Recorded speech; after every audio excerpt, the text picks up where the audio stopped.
G'day everyone, welcome back. We are going to get straight into getting Henry sorted and ready for spraying. As you can probably tell, it's not misty at the moment. It was misty this morning when we woke up, but it is sort of forecast for crappy little showers to come through.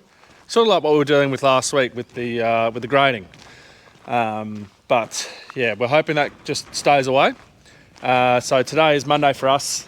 We Henry's going to get spraying today. He's got, like I said, about 2,000 hectares to get done. Not today, but in total. Then tomorrow we've got working at heights. The next day we've got confined spaces, and then we're back out on farm. And then that's when Henry will get back into spraying, and he'll get it all done. But we need to get spraying today just so that we can try and get on top of it. Yeah, we just don't want those weeds to get too big. So I'm going to pull out the Shepherd. I've got the steel to take off. This is the steel for the signs. And then, yeah, I'll start loading up his chemical, and Henry will grab out the Agrifac, and he's actually got a sensor to replace on that. It's the fold sensor, so he'll get that sorted and we'll get into it.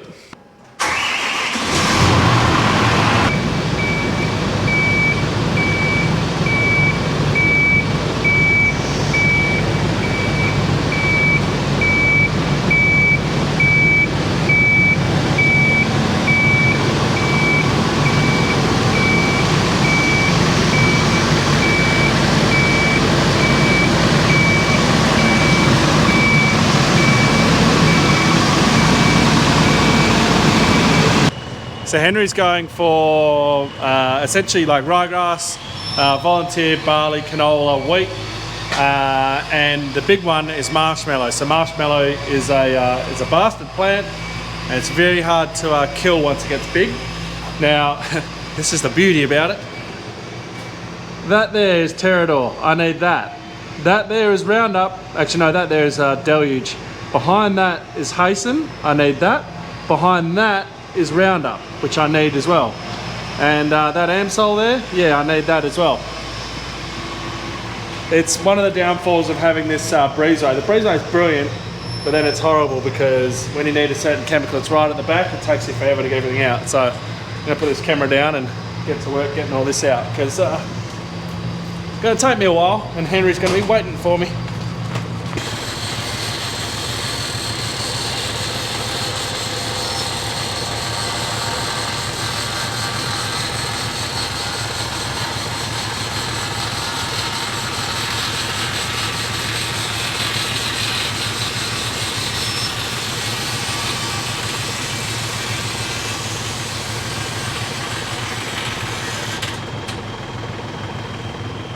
I need more camera. 160 foot or 48.8 meters doesn't fit in the width of the camera.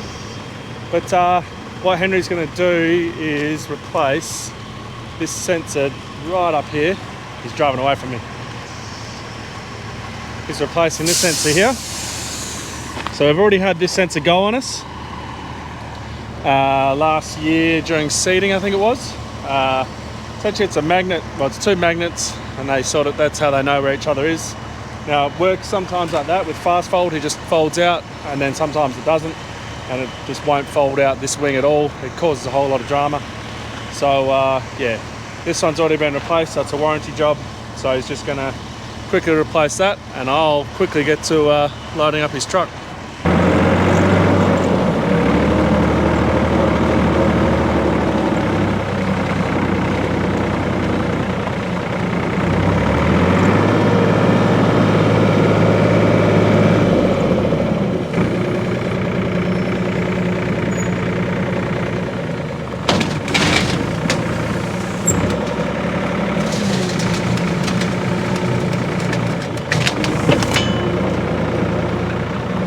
We are all loaded up, and as is typical, we're still getting this this misty drizzle coming through. So we're going to get everything down there, and when we're down there we can actually see quite far, so we can see what it's going to look like, if there's going to be more stuff coming through. And if there is, we'll just come back here. We've got that truck to go on with there, and then we've got signs and things like that to go on with, so there's jobs to do, but we obviously want to crack on and get this spraying done. But yeah, we can only do what the weather will let us. Most chemicals, if you're unaware, they've got a rain period, rain fast period. Things like atrazine, paraquat, things like that, you don't have a rain fastness. They are like instant, and well, paraquat's instant, and then atrazine actually needs rain to help wash it into the profile. But things like ester, Roundup, probably Terrador as well, but Roundup is I think 2 hours, ester might even be 4. I've got them around the other way. So you've actually got to, wrong gear, you've actually got to be quite on with the weather and the weather apps and everything when you're a spray driver, because yeah, you could go out and, you know, the brews aren't cheap, they're an expensive brew.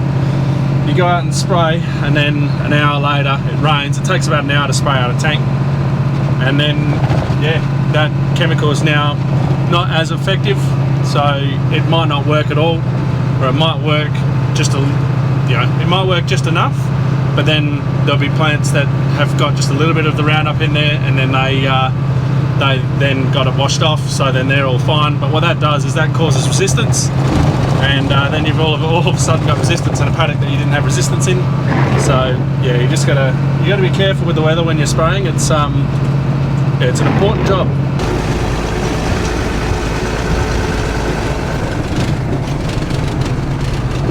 So you see what I mean when I say that you can actually see quite far when you're up here and down at this spray point.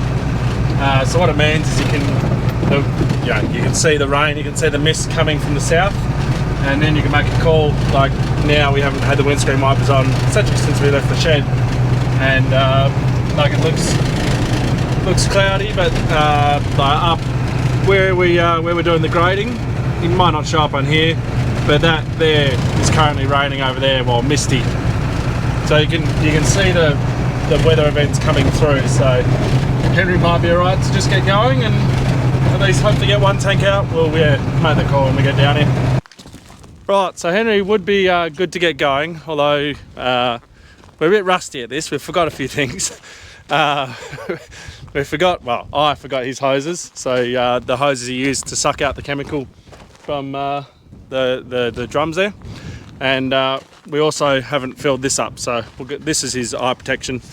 Not that he really needs it, because he wears a mask, but you need it by law. So we'll fill this up, get that back, and we also forgot one chemical that we're going to put in when he's doing his outside laps, so that we get all the melons that are growing. For those of you who are wondering what are these green things and why am I filling them with water and what is the law, so for those who aren't aware, and there's definitely a lot of you out there that won't be, with spraying, and I know there'll be people watching who spray in Australia who don't have anything like this, because we didn't. You need, within 15 seconds of your boom spray, you need to have a eye wash station and a body wash station. So that's typically the what you see at chemical depots. They've got the showers. You pull the string down and you get wet, and then there's the eye bath there as well. So we've always said that we've got our bar and grill, our coffee house there. That's got a shower in it. We've always said that is our station, but that's not within 15 seconds running. If you're really quick, it is from the bore up pad. Now that can sort of get us through, but then we spray from all different locations. We don't always spray from the shed. So then you need to have a portable system. So this here is it's an eye and body. So technically I don't actually need this one, but I got them both. And this is 9 litres. You pull that, squeeze this down. Watch one of the other videos. I'll tag it up here if I can remember which one it is. And it's surprising, it comes out nice and slow. This will go for 15 minutes. And you can wash your eyes, you can wash your body, any chemical spills you get on you. And then this one here is purely just an eye station. So we grab that, you rip that down, and that's about to fall out. And you'll, that's got 15 minutes of continuous flow, and yeah, wets your eyes. So obviously we want to protect Henry as much as we can. he protects himself with all the PPE he wears. He wears, you know, a hat. He wears, you know, the long sleeves. He always wears a mask. So the chance of Henry ever getting chemical in his eyes is, you know, let's not say 100% chance of it never happening. Let's just say it's a 90% chance of it never happening. There is a chance of chemical going over his body. So that's, you know, for whatever, the boom spray might turn on while he's underneath it for some reason. When you're tipping chemical into a hopper, it can splash back up onto you. When you're checking nozzles and it's mists onto you. Filters, that's a big one, cleaning filters out. You know, you might get some residue spilled onto you. So he always wears a mask, so he's never going to get something in his eyes, but the body he will, well, could. So there's a, you know, 50% chance that Henry could get something on his body, and then that's what this stuff's for. It's always next to him. It's yeah, we didn't know until we joined up with Process Works, so that's who we do our HR and our work safe stuff through. That's why we got signs and things everywhere, and yeah, so we didn't realise that it was within 15 seconds, and you know, you had to be wherever you're spraying. So I'm sure a few of you guys don't know that either, so now you do. They're pretty cheap. Go and buy one of them, chuck them with your boom spray truck. It's yeah, looking after yourself is well worth it.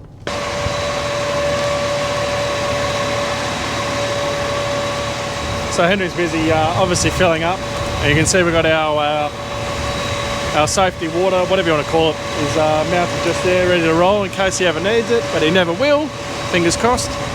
And then if we look this way, I can see, probably you guys can't, but there is looking to be a bit of mist that's going to come through, so that'll be by the time he's finished this loading up, so he'll be able to see and judge if he's going to have to stop or wait or something like that. But yeah, we'll head back to the shed and need to sort out all those chemical drums that I got out, and then we'll get into the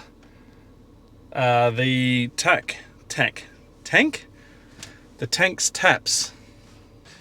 So I do need to pack away all the chemical that I got out from this morning. There's also chemical got delivered on Friday over there that needs packing away, but I'm going to get on to doing the taps on the truck because, I mean, chemical can stay out for a day, it's fine. I want to get this sorted and back together. Because Henry won't finish down there today, but it'll be like early Thursday morning when we finally get back that he'll be moving, and he'll be moving to Rasheen. Now Rasheen, we need this there. So I want to have this all sorted and ready to go. I won't be able to put the manifold on because this thing down here, because I won't get all of the cam locks until we're in town. So they get delivered, well, they get down here hopefully today, maybe tomorrow. So yeah, I want it all on there, ready to roll, so that I can just screw it on, put all that on, and then yeah, take that down. So once I've also got maybe one or two of these taps on, I'm going to get a pump, and I'm going to try and pump the water from the back tank into one of the other tanks, just so I'm not wasting all that water. That's the plan. Let's see. So, well, first of all, we're going to take all these bolts and we're going to go and buff them up on the wire wheel. So that's job number one. And then we'll get into job number two, chucking them on.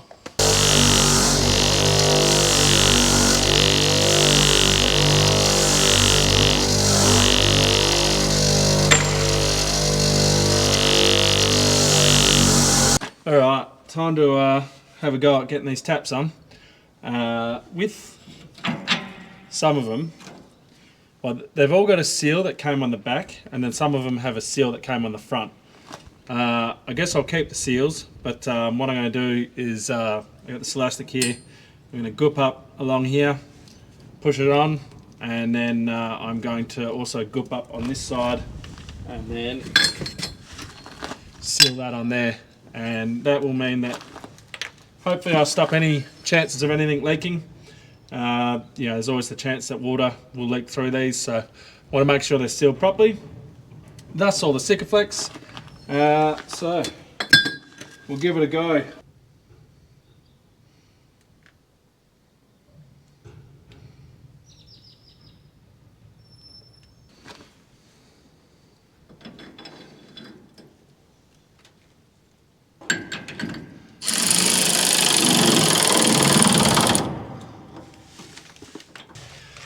Okay, so that's worked quite well. I've got it.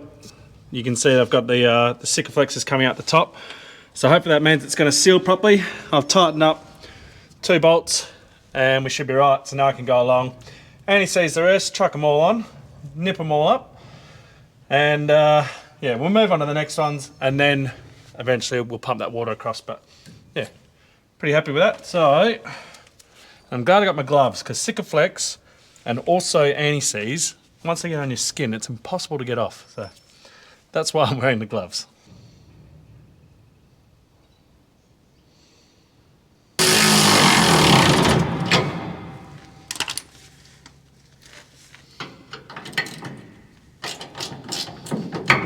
Right, we've got all those on, all nice and tight, and as you can see, the Sikaflex is poking out the top.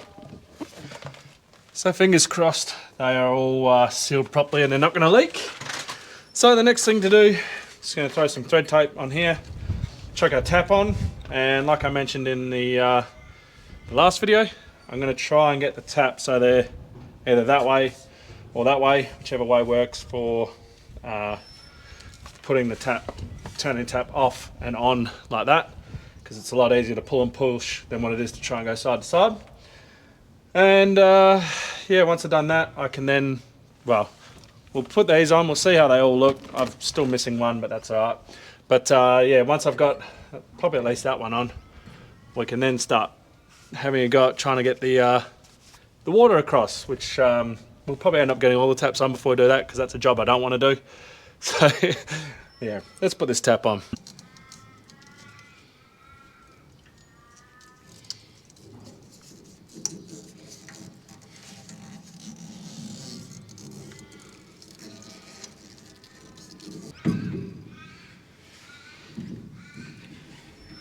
The next thing will be, I'm going to be at the liberty of this will need to go as tight as it can, otherwise it'll leak, because it can go the whole way up to the thread. You know, sometimes something like this you might only be able to get halfway and then it gets too tight to turn. This I know will go the whole way. So the next thing is going to be, where does that line up for this tap? And my guess is it's not going to be where I want it. See, oh. See what I mean? That's now facing down. This one might be facing up. There's one way to fix it. Let's undo everything I just did and move it. Don't want to do. Anyway, look at that. I can now turn the taps on and off. Right. Oh, that's going to be a pain. Right, let's do the next one and then we'll just see how this all lines up, and then I might be undoing everything I've just done, because might as well do it now instead of later on. And I'm out of thread tape.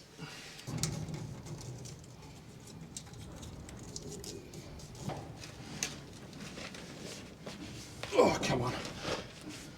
Come on.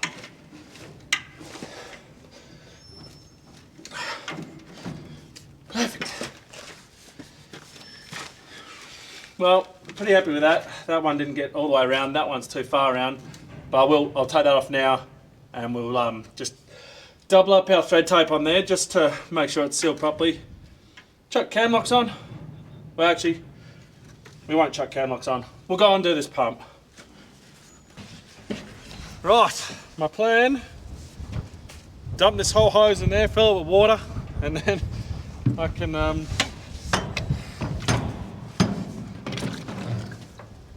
just pump straight from that tank into that tank, and then we're not wasting all this water. All right.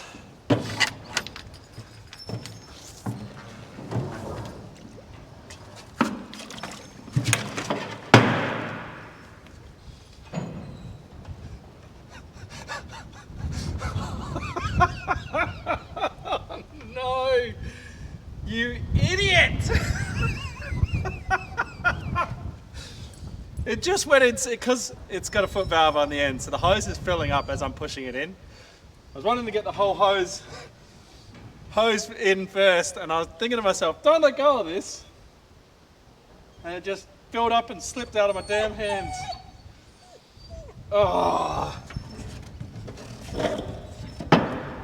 I can see it.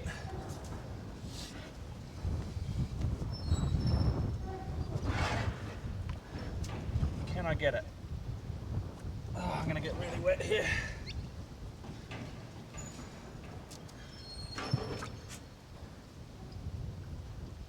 All right.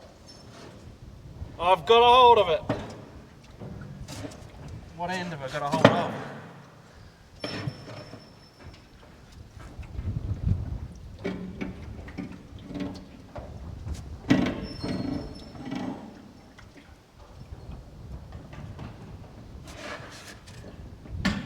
All right.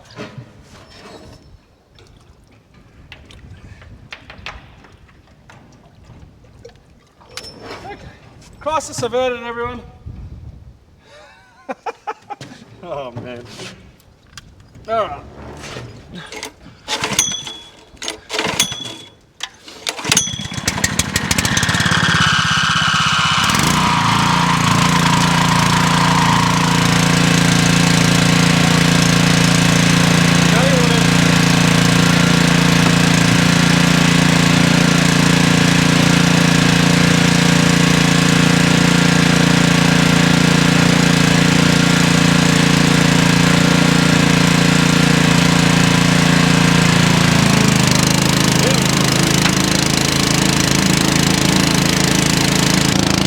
Let's go down the bottom and we'll see if we've got it sealed up down there. Alright, so we're in this tank here, and so far so good. So yeah. Oh, that was funny that happened. I'm glad that I was able to reach it. I was thinking, oh no, it's gone all the way to the bottom. I'm gonna have to go and empty this damn thing out anyway, and yeah. But that's alright, okay. We'll wait for that to drain, and then it'll be after lunch by that stage. We'll get that other tap off, and then we'll just replace that, do that exactly what we've done there. Then we'll do what I can with these 4-inch cam locks, and yeah, we'll have to wait for, we're just shy of one on farm. All we need is one more and we'd be right. But yeah, I might have to have a bit of a dig and find around, so we might have something somewhere. And yeah, then we'll be able to hook the manifold on and be right to go. But yeah, right, that worked well. This is nearly full, as you can see. And then there's still a bit of water in here, but there's, you know, not much that it can do. If I can. So you can, well, you might be able to see, it's, yeah, the foot valve is above water. So the rest will just have to go on the ground, but I'm glad I saved most of it. So we'll get this out and away. We'll put the pallet underneath the tap there without me getting wet. We'll turn it on, we'll go to lunch. When we come back, it'll be empty, and yeah, we'll be all right to finish this off. Learned from my mistakes from the last video, and putting the pallet down before I try and open this valve. So the pallet is there because when the water runs out, it just runs into the one spot, and it will eventually just dig a hole in the gravel here if there's enough water. So the pallet's there just to disperse the water evenly, and yeah, not cause a hole. So just got to go and find something to pry into that to then open that up, and we'll be good as gold.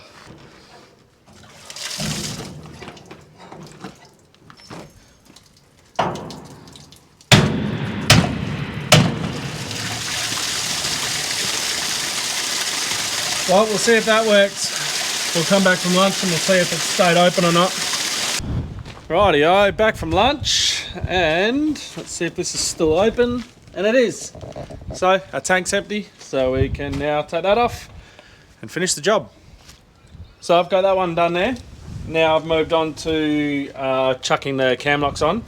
I went for a dig in the shed and I was able to find one. I got a black one. Now typically when you match black to yellow, you'll get a bit of a leak around them, but I'm sure they'll be fine. Like these ones here, yeah, they're different again, so I'm sure it'll be all right. Now, like I mentioned before, these outlets aren't even. If I put the camera like this, you might be able to see how they're not straight, especially that one at the back there. It's much further out, so I've put that one there. So I'm hoping that I can chuck maybe this one in here and sort of get it basically level and make it a bit easier for us to get that manifold on. That's the plan. We'll see if it works or not. So yeah, I'll chuck these on. Okie dokie. All 4 are done. So 4. All 6 are done. And yeah, it's kind of straight, kind of not. We'll see how we go. Henry's obviously back. We had a bit of a shower go through before, so that stopped him, and then the wind has increased as well. So he's back here, which works out for me because trying to do this by yourself is a pain in the ass. So having 2 people is going to be a lot easier.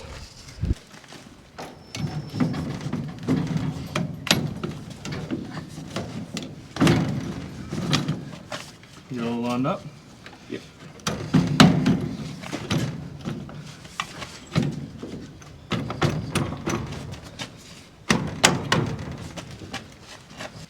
Rightio, she's on. We won't know if it leaks until we put some water through it. There is one way we can put the tap on at the end there and block it and then turn all the other taps on and then see what happens. But maybe we do our supporting first and then we'll have a go at that.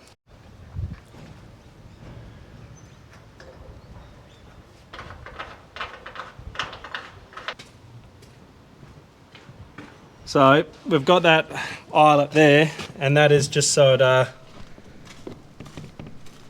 we go. That's just so that we can lift this thing up and just make sure it's not hanging down. When Henry's got his hose on, it's full of water. You can see there's a bit of movement in it, so we're just trying to support it a bit, give it a bit more of a long life.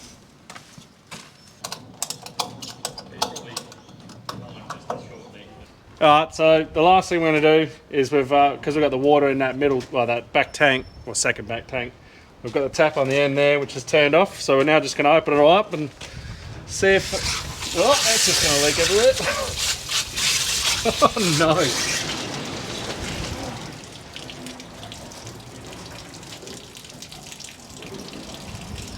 Well, they use rubber seals. Yeah, that one's leaking. This one's leaking a little bit. That's it's not ideal. That one's leaking a lot.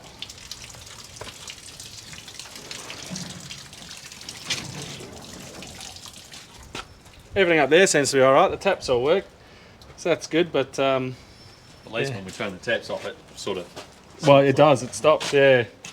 Because normally when you turn them off, you should just keep sort of dripping because one of those taps would stay open or something like that. So, oh well, we might get, like Henry just said, we might replace that seal in there and see how that goes. But other than that, pretty happy with how that's all worked out and we're all done. So I reckon we also might leave the video there, everyone. So thank you very much for watching. Don't forget to like, subscribe and share. And as always, catch you in the next one.